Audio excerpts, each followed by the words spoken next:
without judgment. So just as we move into this portion of the presentation, I know everyone out there is feeling a ton of anxiety and stress about trying to figure out what's right for your own individual children. I know I am as a parent, and please know that we'll support you. Your building principals are there to talk these options over with.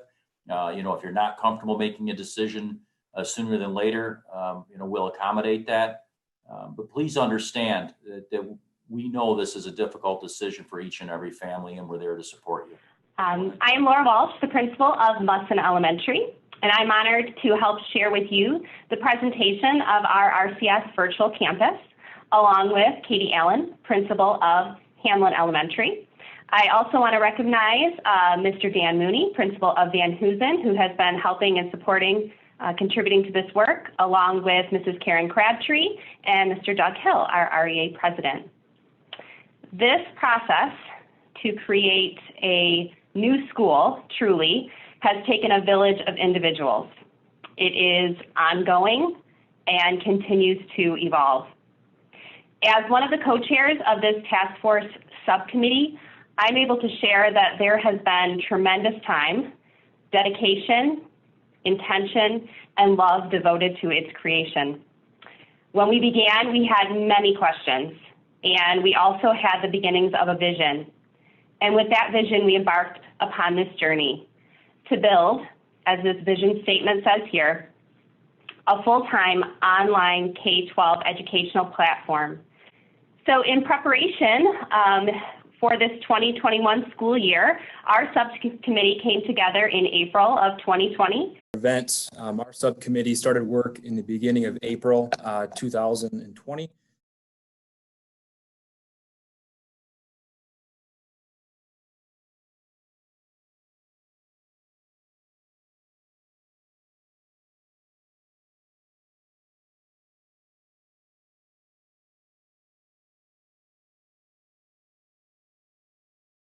And that was focused on building a virtual option as an educational experience for our families. Again, there were numerous stakeholders. I think we are at nearly 50 individuals who have contributed or collaborated on some part of the virtual campus experience.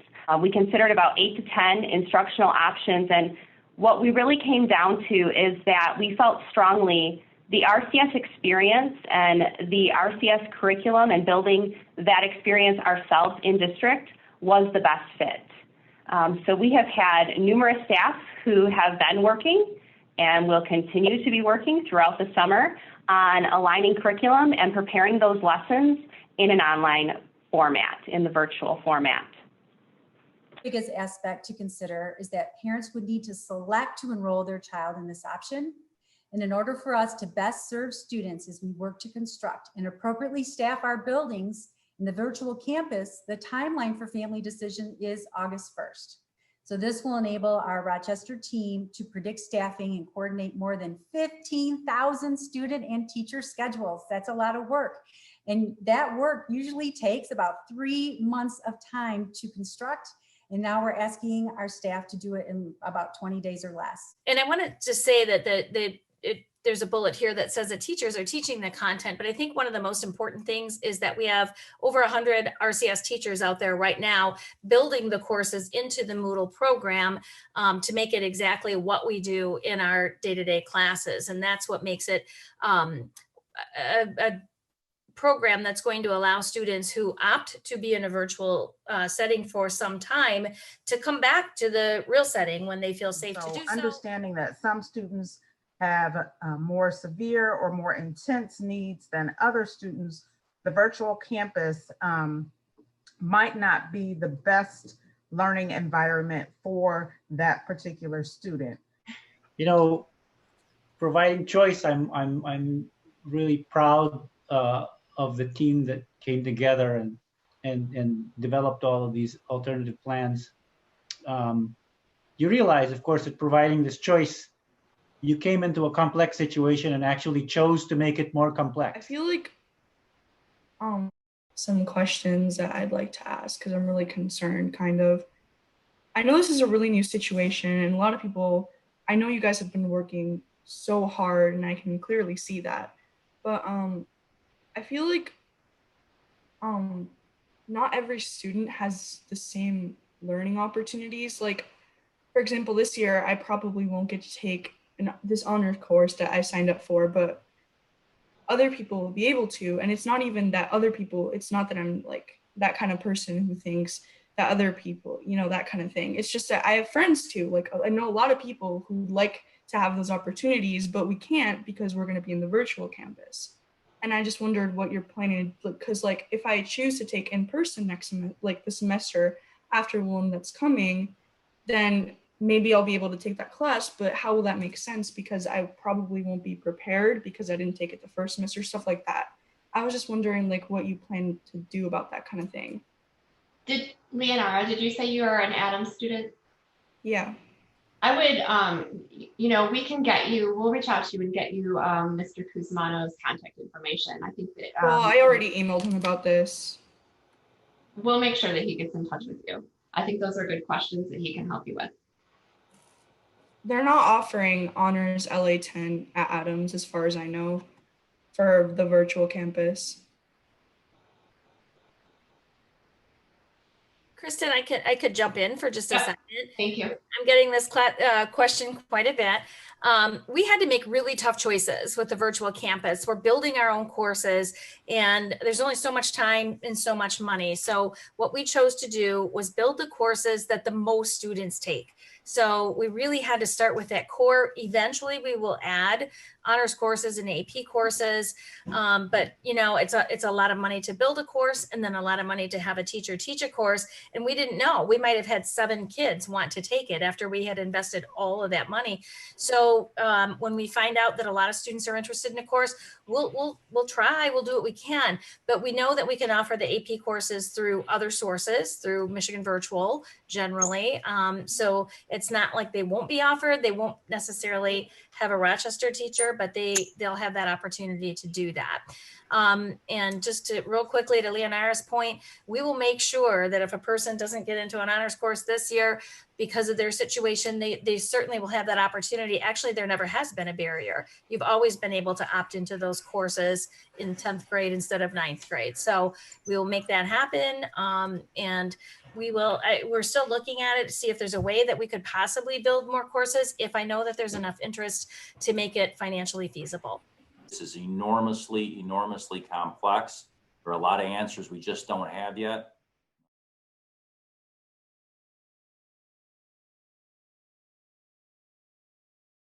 Providing this choice, you came into a complex situation and actually chose to make it more complex.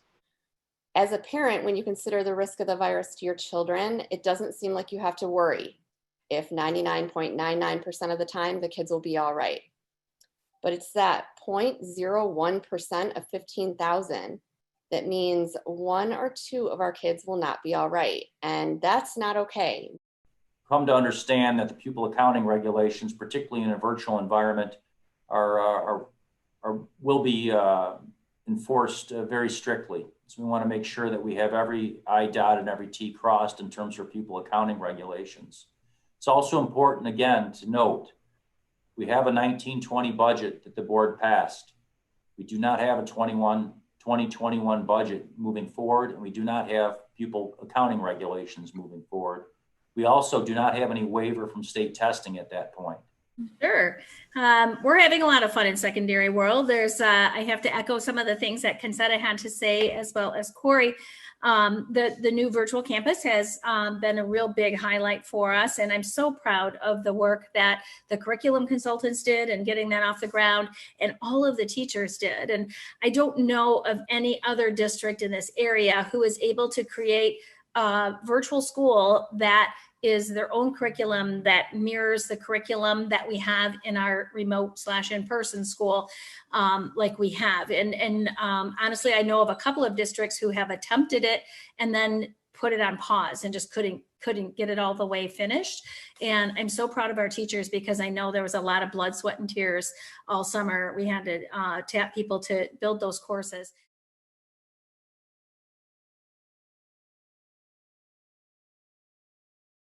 When it comes to goals, one of our biggest challenges right now is timelines and guarantees. So what we're learning is that goals are not guarantees. There's so much that's not in our control right now that it makes it challenging to say when we'll get something or what that timeline might be. So that is affecting things like product availability, there's supply chain delays, and a lot of other different things like even staff shortages and companies that are closing. Next is we've been re-engineering a lot. When it comes to technology, our systems, our infrastructure, our solutions that we have aren't necessarily engineered for a pandemic. So as we learn about what the needs in curriculum are in special education, we are constantly either re-engineering a solution, we're searching for a new solution, or we're creating one from nothing. So we've really taken a lot of initiative in a number of areas. For example, even one of the companies that we work with closed down, and we got 3 days notice and had to design a new solution to meet that need. So those are the types of things that we're facing. Also, for example, when you're scheduling with a remote campus, remote learning and a virtual campus, we have to have our systems and our information systems able to support that type of scheduling. They weren't designed to do that. So, you know, a lot of thanks goes out to the teams that are making that happen. You also heard Carrie, you know, talking about the virtual campus, and we didn't have a platform for that campus, right? We wanted to use our teachers and our curriculum and have that high standard and that pride and excellence in what we're doing. And we had to create that environment from scratch. So the challenge that we face that we're still working on is actually testing that environment, right? We don't have load. We don't have 15,000 students in our classroom and 1,000 teachers. So we really can't test out a number of systems until we get load. So we're planning for that, and we're expecting there to be some challenges as we do come back. But that's those challenges that we'll continue to figure out. I think you're going to have a lot calmer parents after they hear the meeting tomorrow. I think a lot of people think it's in person or virtual. Like, I don't know that a lot of people realize the remote learning option. And I think that option is amazing. I'm at so much more peace after attending this meeting tonight. And I really appreciate all the time and effort you all have put into this.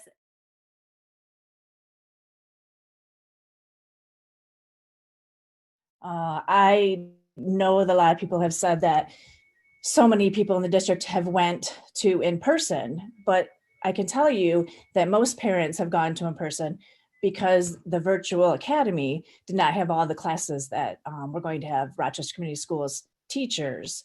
So a lot of us went in person hoping to go remote. I wish that I could be excited about that as an option for my family. However, we've chosen virtual for health and safety reasons. And as a family who has made the choice to put our kids in the virtual option, I do feel the need to draw attention to the virtual campus and the many, many students that are not being talked about. There are great administrators and teachers and thousands of kids who are not getting the same level of attention that the in-person students have been given when it comes to revisions in approaches, technologies, and scholastic planning. I understand the community pressure that's put on you all for getting back into in-person has been tremendous.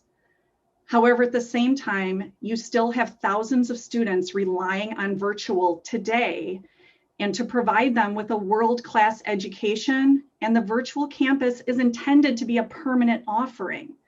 Yet it does not seem to be getting the same end-to-end review and assurances for that quality of technology engagement or balanced workloads. Please do not ignore this part of your district. Please do not ignore these teachers or administrators. Please do not ignore these kids. Thank you for your time tonight. And again, the sentiment of feeling really helpless. As a parent, I don't feel like anything was asked of me other than I bought my kids their own laptops, but I just feel like there's a lot of, obviously a lot of problems that need to be solved. And we are a community, and I'm very frustrated that at no point was the community asked to help. Buses are a problem, we'll drive our kids to school. PPE is a problem, we'll bring you PPE. So I'm just telling you, there are thousands and thousands of parents out there who want to help make this easier and faster for you. And I'm just really heartbroken that you haven't, reached out to the parents. So that's all I want to say. Thanks for your comment.